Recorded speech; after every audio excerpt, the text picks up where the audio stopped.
नहर के किनारे किनारे आते हुए। वो आधे रास्ते से काफ़ी लोग वापस आ गए। मैं जा ही नहीं पाया, मुझे आधे रास्ते से ही वापस आना पड़ा। पैर भी चल रहा है वहाँ आराम से।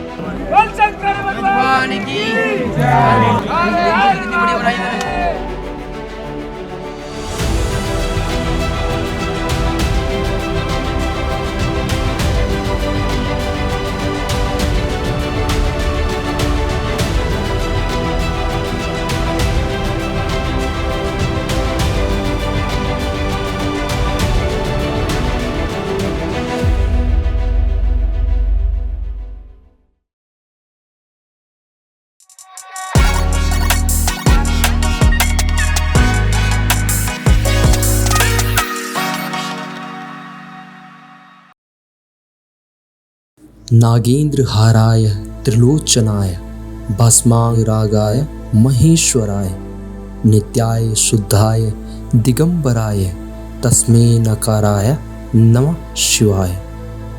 दुनिया के सबसे खूबसूरत नज़ारे देखने के लिए सबसे कठिन रास्तों से होकर गुजरना पड़ता है। हिमालय में ऐसे ही कई खूबसूरत जगह है जहां तक पहुंचना आसान नहीं है। आज हम आए हैं पंच कैलाशों में से एक किन्नर कैलाश, जो हिमाचल के किन्नौर जिले में तिब्बत सीमा के समीप स्थित 19,850 फीट की ऊंचाई में एक पर्वत है, जहां की यात्रा सबसे कठिनतम मानी जाती है। दोस्तों, हमारी जर्नी की शुरुआत होती है हिमाचल के खूबसूरत शहर शिमला से। आप भी इस यात्रा का प्लान बना रहे हैं और दिल्ली से आ रहे हैं तो आपको दिल्ली के कश्मीरी गेट ISBT से रिकांगपिओ के लिए HRTC की डायरेक्ट बस मिल जाती है, जिसका किराया लगभग 1100 रुपये होगा, जो आपको सुबह सॉन्गटोंग ब्रिज पर छोड़ती है।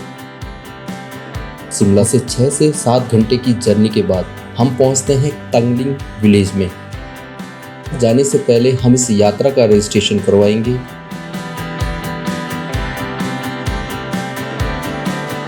तो दोस्तों, हम पहुंच चुके हैं तांगलिंग और यहीं पे रजिस्ट्रेशन हो रहा है, ऑफलाइन रजिस्ट्रेशन।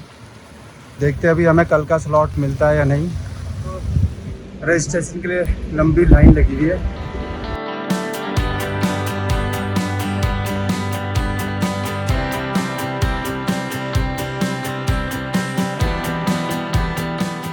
दोस्तों, किन्नर कैलाश यात्रा 3 मार्गों से होती है, जिसमें पहला तंगलिंग विलेज से, दूसरी रीवा विलेज से और तीसरी पुरबानी विलेज से।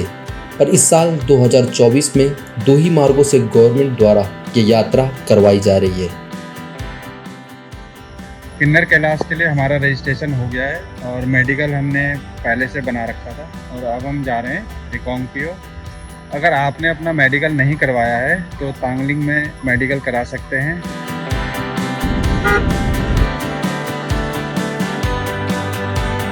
ये यात्रा 1 अगस्त से शुरू हो चुकी है, जो 26 अगस्त को समाप्त होगी। इस यात्रा को करने के लिए ऑनलाइन ऑफलाइन रजिस्ट्रेशन के साथ मेडिकल सर्टिफिकेट कंपलसरी है, तभी आप ये यात्रा कर सकते हैं। ऑनलाइन रजिस्ट्रेशन के लिए आप इनकी ऑफिशियल वेबसाइट hpkinnor.nic.in में जाकर रजिस्ट्रेशन कर सकते हैं।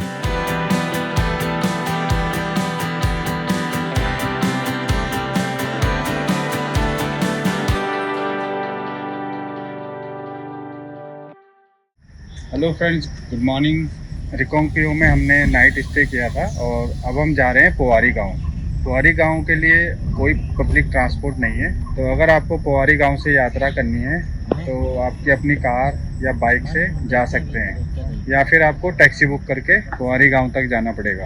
अदरवाइज तांगलिंग बेस्ट रूट है यात्रा के लिए।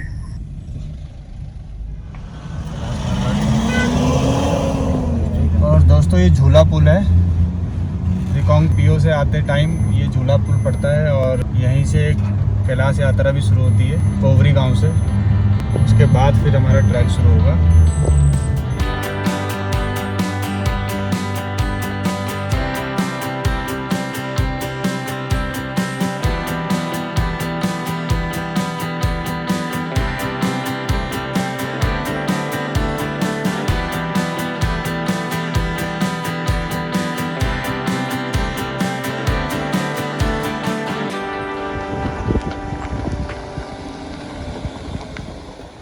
तो दोस्तों गाड़ी हमने यहाँ पे पार्क कर दी है और अब हमारा यहाँ से ट्रैक शुरू हो रहा है पूर्वी गांव से। झूला पुल से और पूर्वी गांव तक का लगभग 8 से 9 किलोमीटर का ये ड्राइव थी हमारी। थोड़ा लेट हो गए हम, अभी 11 बज रहे हैं लगभग।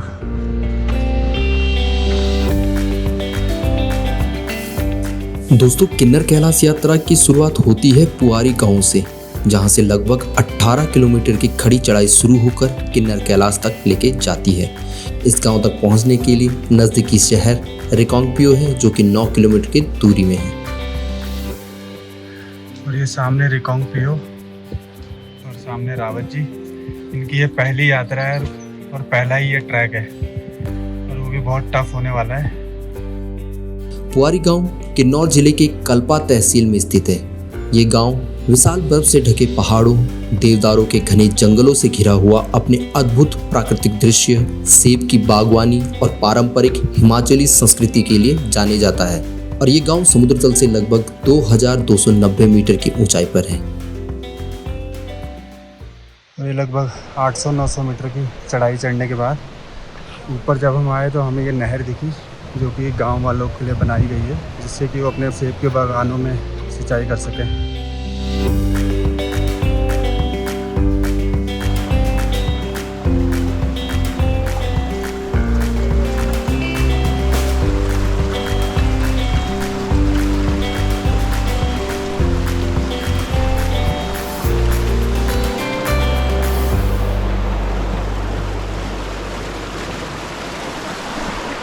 और अब हम नहर के किनारे किनारे आते हुए यहाँ से डाउन हो रहे हैं।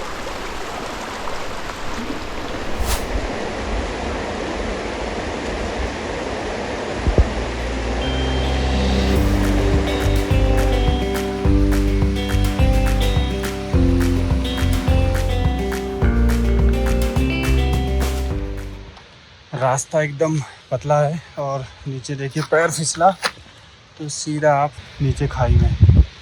पैर फिसल रहा है वहाँ, आराम से। पुआरी से गणेश पार्क की दूरी है तो 9 किलोमीटर की, लेकिन इस खड़ी चढ़ाई, टेढ़े मेढ़े और ऊंचे नीचे रास्तों में घने देवदार और चीड़ के जंगल में चलते चलते प्रकृति के खूबसूरत नज़ारे भी देखने को मिलेंगे, जैसे ये झरना।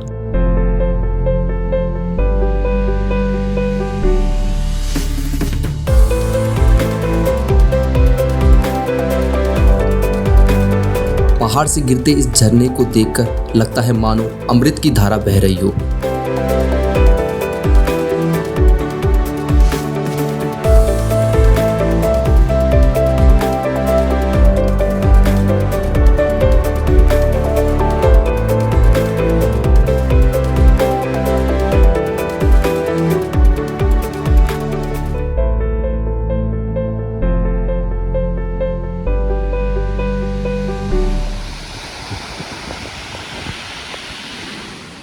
गिरते झरने की आवाज मन को बहुत ही सुकून देती है। वहीं खुले आसमान में सूर्य का ये अद्भुत नज़ारा हमें आश्चर्यचकित कर रहा है।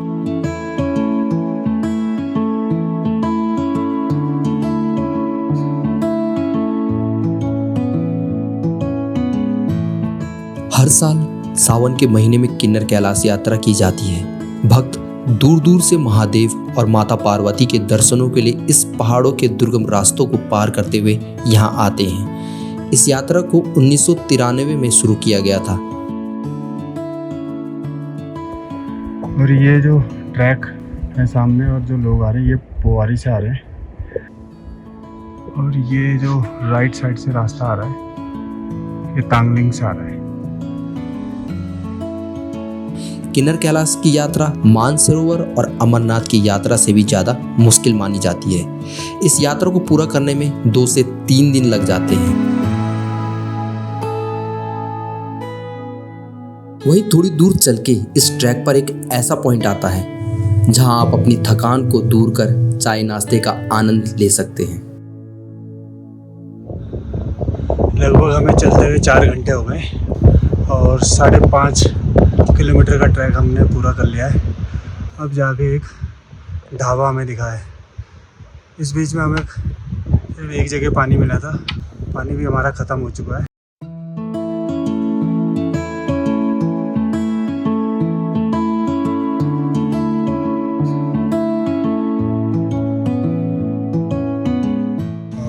मैगी हमारी आ गई है।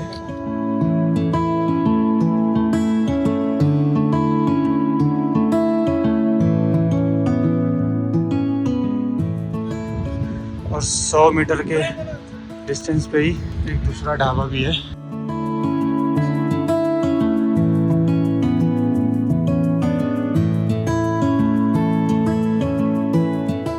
एक 2 किलोमीटर के डिस्टेंस पे आपको ये डस्टबिन दिखेंगे, तो कृपया करके यात्रा के लिए जो भी आए वो इन डस्टबिन का यूज़ करें और ट्रैक को स्वच्छ बनाएं।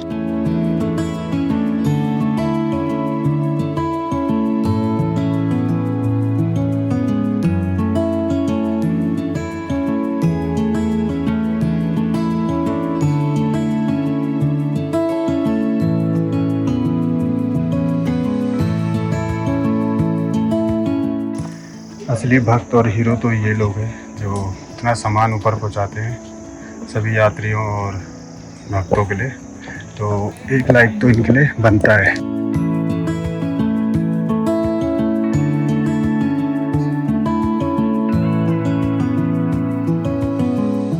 हम लोग बिहार से आए हैं, बिहार मुजफ्फरपुर से आए हैं। ना उम्र का कोई तकाजा है, ना शरीर का कोई लेना देना है। ईश्वर की कृपा जिन पर होगी, दर्शन उन्हीं की होगी।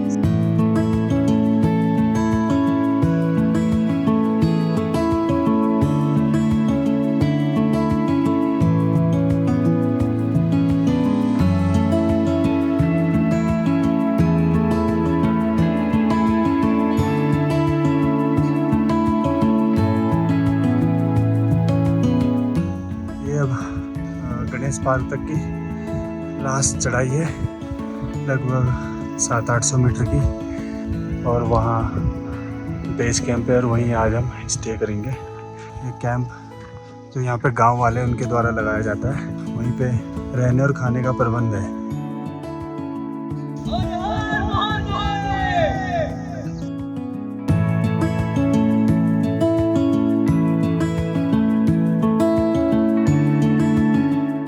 दोस्तों फाइनली हमें यहाँ से अब अपने जो बेस कैंप के टेंट है वो दिखने लग गए हैं। हम बहुत ही अब करीब है, लगभग 200 मीटर के आसपास।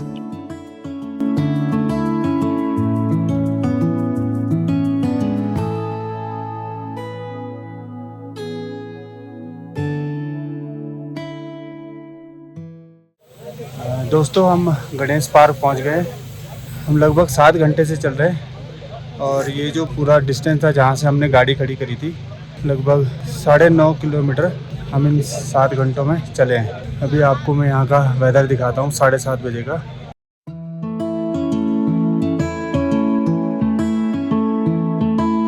गणेश पार्क इस यात्रा का पहला पड़ाव है, जहाँ से किन्नर कैलाश की दूरी लगभग 8 किलोमीटर ही रह जाती है। लेकिन ये यात्रा आज गणेश पार्क तक ही होगी, क्योंकि गणेश पार्क ही वो जगह है जहां आप इस कठिन यात्रा की थकान को दूर करेंगे। ये जो ट्रैक था इसमें सिर्फ 1 किलोमीटर का ट्रैक ऐसा था जो नॉर्मल था, बाकी 8.5 किलोमीटर खड़ी चढ़ाई थी। इसीलिए किन्नर कैलाश यात्रा जो है सबसे कठिन यात्राओं में से एक है। अभी जो 7:30 बज रहे हैं और डिनर शुरू हो गया है। डिनर इतनी जल्दी इसलिए शुरू हुआ है क्योंकि रात में 2 बजे करीब यहाँ से निकलना है आगे की यात्रा के लिए, जो कि लगभग 8 किलोमीटर का ट्रैक रहने वाला है। यहाँ आपके आराम करने और खाने की व्यवस्था होती है, जिसके लिए आपसे प्रति व्यक्ति 1300 रुपये लिए जाते हैं।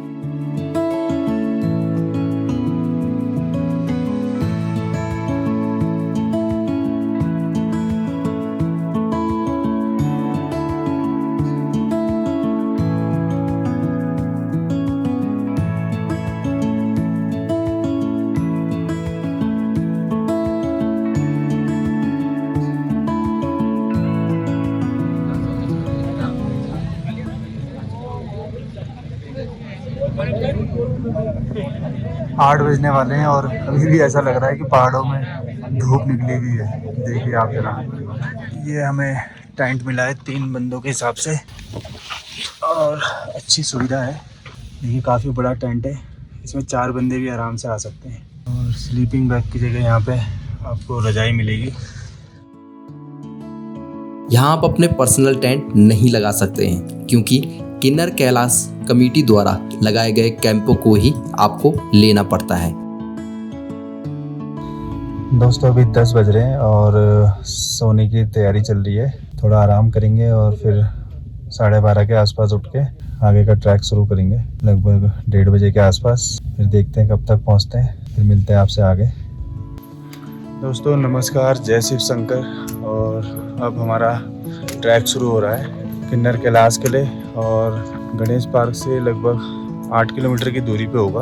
अभी लगभग 2 बज रहे हैं। कुछ लोग तो 12 बजे से यहाँ से यात्रा स्टार्ट कर दी थी गणेश पार्क से। हमने अभी 2 बजे से स्टार्ट करी है। चलिए अब चलते हैं, देखते हैं कितने बजे अब आगे पहुँचते हैं।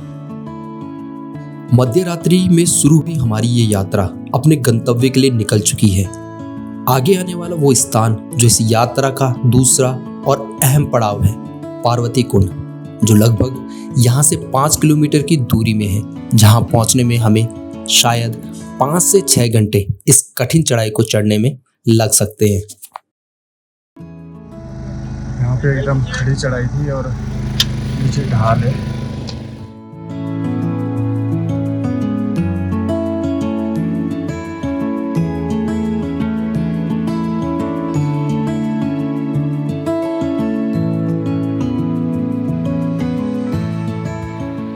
जहाँ पे थोड़ा रिस्क है वहाँ पे प्रशासन ने लाइट की व्यवस्था की है। अगर आप यात्रा में नहीं आते हैं, जो ऑफिशियल अनाउंसमेंट होती है यात्रा की, तो उसमें आपको ये फैसिलिटी नहीं मिलेगी।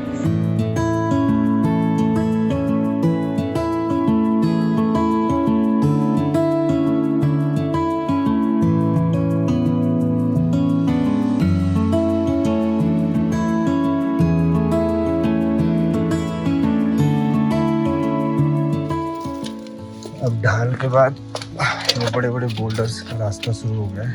बड़े बड़े जो पत्थर है, अब इनको क्रॉस करके हमें जाना है आगे।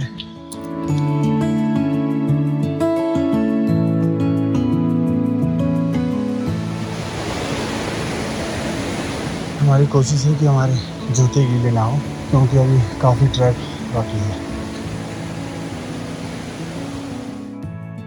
गणेश पार्क से लगभग 3 से 4 किलोमीटर चलने के बाद इस यात्रा के बीच में एक ऐसा स्थान है जिसे गणेश गुफा भी कहा जाता है। यह एक बहुत ही बड़ी शिला में एक छोटी सी गुफा है, जहां आप कुछ देर आराम करने के लिए रुक सकते हैं।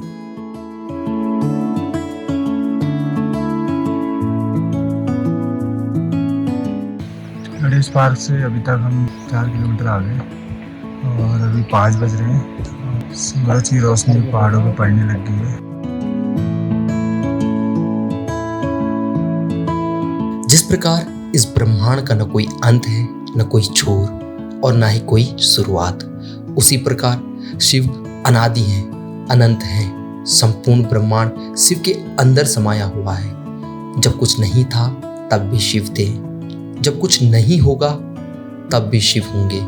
शिव को महाकाल कहा जाता है, अर्थात समय। शिव अपने स्वरूप द्वारा पूर्ण सृष्टि का भरण पोषण करते हैं। इसी स्वरूप द्वारा परमात्मा ने अपने ओज व उष्णता की शक्ति से सभी ग्रहों को एकत्रित कर रखा है। परमात्मा का यह स्वरूप अत्यंत ही कल्याणकारी माना जाता है, क्योंकि पूर्ण सृष्टि का आधार इसी स्वरूप पर टिका हुआ है। पवित्र श्री देवी भागवत महापुराण में भगवान शंकर को तमोगुण बताया गया है। हर हर महादेव।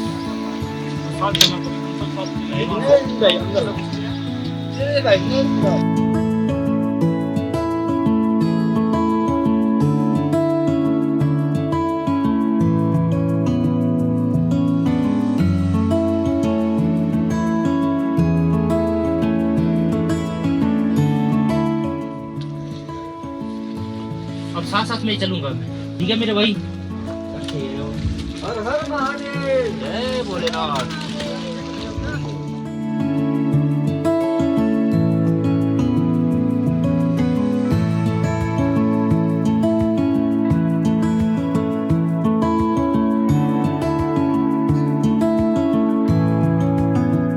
गणेश पार्क से ऊपर आपको ये लाल रंग के निशान दिखाई देंगे, जिससे कि कोई गलत रूट पे रास्ता ना भटक जाए। और सामने आपको टूटे हुए ग्लेशियर भी अब दिखाई देंगे। इसको मैं अभी तक मैंने जितने ट्रैक किए सबसे टफ ट्रैक बोल सकता हूँ। इस यात्रा के दौरान हजारों संख्या में ब्रह्म कमल के फूल भी दिखाई देते हैं। ऐसी मान्यता है कि ब्रह्म कमल के फूल महादेव को काफी पसंद है।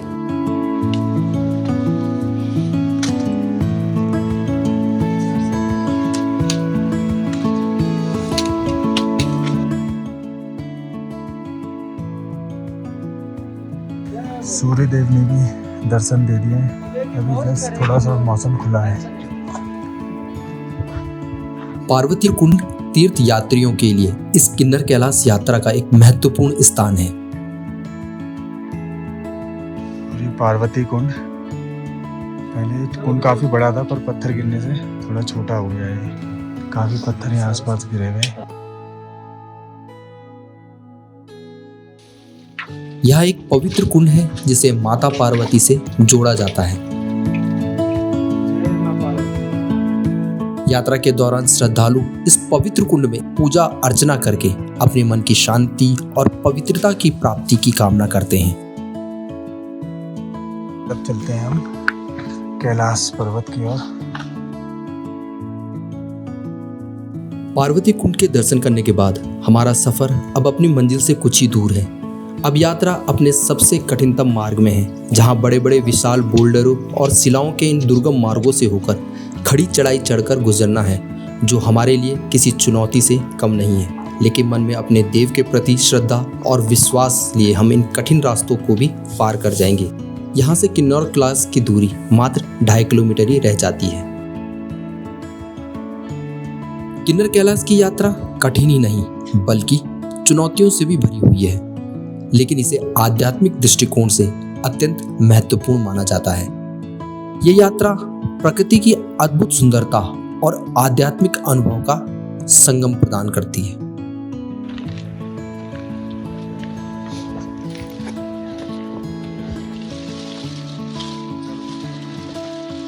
किन्नर कैलाश जाने का मार्ग काफी कठिन है। पारंपरिक रूप से तीर्थयात्री परिक्रमा के लिए सावन के महीने में यात्रा प्रारंभ करते हैं। यह आमतौर पर परिक्रमा के लिए सबसे उपयुक्त समय समझा जाता है, क्योंकि इस अवधि में हिंदुओं का महत्वपूर्ण त्योहार जन्माष्टमी भी मनाया जाता है। किन्नर कैलाश के बारे में अनेक मान्यताएं भी प्रचलित हैं। कुछ विद्वानों के विचार में महाभारत काल में इस कैलाश का नाम इंद्रकील पर्वत था, जहां भगवान शंकर और अर्जुन का युद्ध हुआ था और अर्जुन को भगवान शंकर से पाशुपतास अस्त्र की प्राप्ति हुई थी। यह भी मान्यता है कि पांडवों ने अपने वनवास काल का अंतिम समय यहीं पर गुजारा था। किन्नर कैलाश को वाणासुर का कैलाश भी कहा जाता है, क्योंकि वाणासुर शोणित पुरी नगरी का शासक था, जो कि इसी क्षेत्र में पड़ती थी। कुछ विद्वानों का मत है कि किन्नर कैलाश के आगोश में ही भगवान श्री कृष्ण के पोते अनिरुद्ध का विवाह उषा से हुआ था।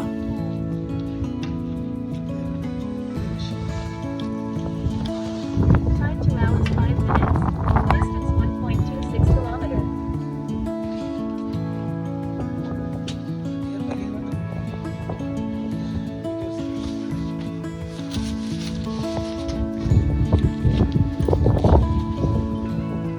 Gopal, come on, come on. You can do it.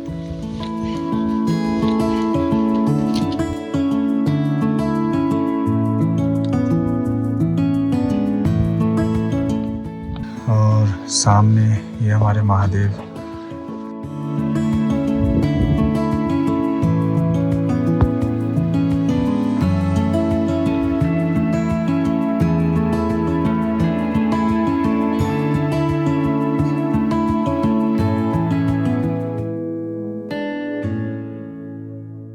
अंततः इस मुख्य बिंदु पर पहुंचकर हम सभी को महादेव के इस शिवलिंग रूपी पर्वत के दर्शनों का सौभाग्य मिल चुका है। यहाँ पहुंचकर आपको एक अलग सा आध्यात्मिक शांति का अनुभव होता है। बादलों की ये बिछी सफ़ेद चादर, नीचे दिखती घाटियों का आकर्षक दृश्य यहाँ के प्राकृतिक नज़ारे सुंदर और मनमोहक दृश्य प्रस्तुत करते हैं। किन्नर कैलाश की शिवलिंग की विशेषता यह भी है, यह दिन में कई बार रंग बदलता है। सूर्योदय से पहले सफ़ेद, सूर्योदय के बाद पीला, सूर्यास्त से पहले लाल और सूर्यास्त के बाद काले रंग का होता है।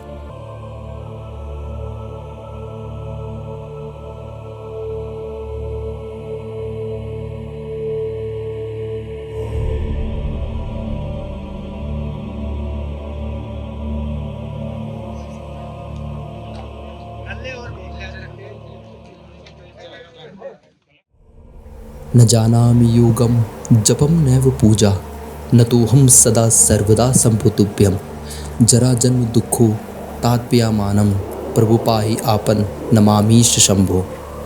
मैं न तो योग जानता हूँ, न जप और न ही पूजा।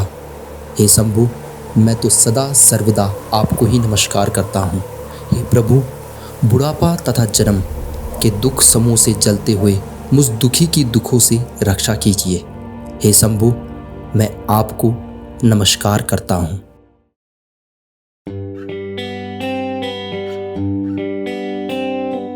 किन्नर कैलाश के अद्भुत दर्शन करके हमारी ये यात्रा सफल हुई। आप भी इस यात्रा का प्लान बना रहे हैं तो आपके लिए हमारे कुछ सुझाव हैं। वैसे तो ये यात्रा ऑफिशियल तौर पर 26 अगस्त को बंद हो जाएगी, लेकिन अनऑफिशियल तौर पर आप ये यात्रा गाइड के साथ सितंबर में भी कर सकते हैं। अगर आप यात्रा कर रहे हैं तो गणेश पार्क की यात्रा को जल्दी शुरू करें, जिससे आप जल्दी पहुंचकर आपको यहाँ पर आराम करने के लिए 7 से 8 घंटे का समय मिल जाएगा।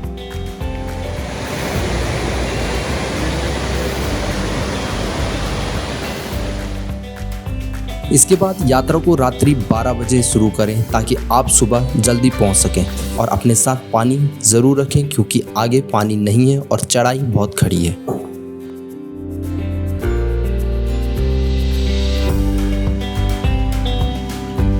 दोस्तों, किन्नर कैलाश की यात्रा से रिलेटेड आपकी कोई भी क्वेरी हो तो आप हमें कमेंट या व्हाट्सएप कर सकते हैं।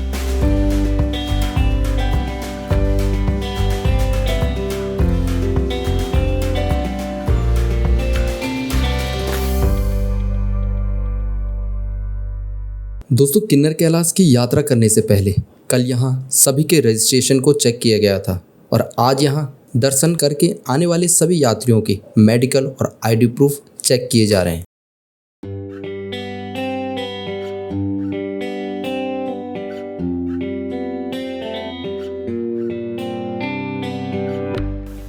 Hello friends, good morning.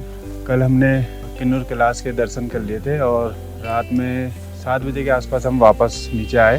हमने यहीं स्टे करा गणेश पार्क में, और अब हम वापस जा रहे हैं। आज 3 तारीख है और मौसम ख़राब हो गया है, तो जितने भी कल रजिस्ट्रेशन थे कल के और आज जिनको जाना था, वो आधे रास्ते से काफ़ी लोग वापस आ गए क्योंकि बारिश बहुत हो रही थी ऊपर। ये किन्नर कैलाश की कृपा थी कि हम लोग जब गए तो मौसम एकदम साफ़ था और अच्छे से दर्शन करके हम लोग वापस आ गए।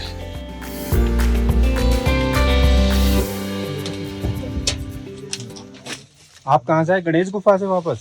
पुलिस वाले बोल रहे थे, उनका रहा भाई कि ऐसा है, ज़्यादा रिस्क मत लो, वापस ले जाओ, वापस चले जाओ। ये भाई कल हमारे साथ ट्रैक कर रहे थे और नंगे पैर आए, और ये दिल्ली से है। मैं अपना दिल्ली से ही नंगे पैर आया था।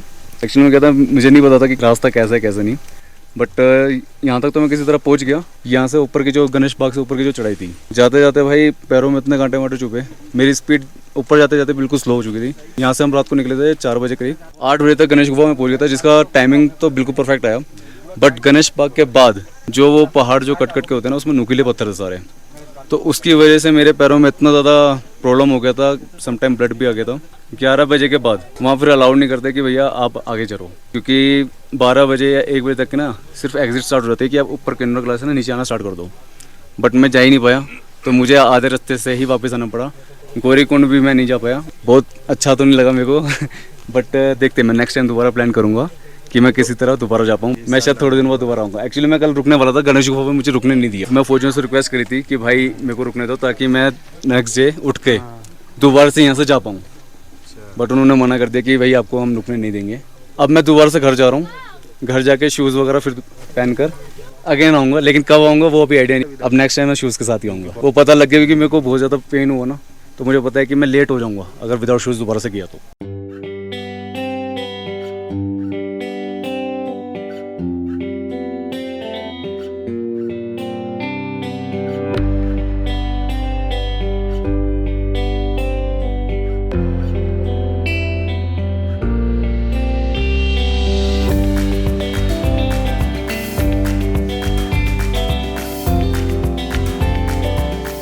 दोस्तों, हमारी किन्नर कैलाश की ये धार्मिक यात्रा हम सब के लिए अनेक अनुभवों से भरी रही। इस यात्रा ने हमें अपने धार्मिक और आध्यात्मिक जीवन को और अधिक गहराई से समझने का अवसर दिया। किन्नर कैलाश यात्रा समिति के प्रबंधकों और उन सभी यात्रियों के हम आभारी हैं जिन्होंने इस यात्रा को सफल बनाने में अपना योगदान दिया। दोस्तों, अब हम पोवारी गांव से वापस देहरादून के लिए जा रहे हैं। हमारी यात्रा काफ़ी अच्छी रही। जैसा कि मैंने पहले बताया कि मौसम एकदम साफ़ था और कोई समस्या नहीं हुई। इस यात्रा में सभी लोग शामिल हुए हैं और सभी में बहुत उत्साह है, चाहे वो बूढ़े बुजुर्ग हों। कुछ लोग नंगे पैर भी इस यात्रा में जा रहे हैं और अब हम जा रहे हैं देहरादून के लिए।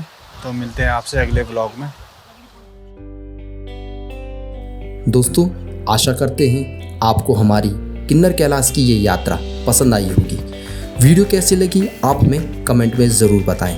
वीडियो को लाइक, चैनल को सब्सक्राइब और शेयर ज़रूर करें। महादेव का आशीर्वाद आप सभी पर बना रहे। फिर मिलेंगे एक और वीडियो में। तब तक के लिए हर हर महादेव। जय शिव शंकर।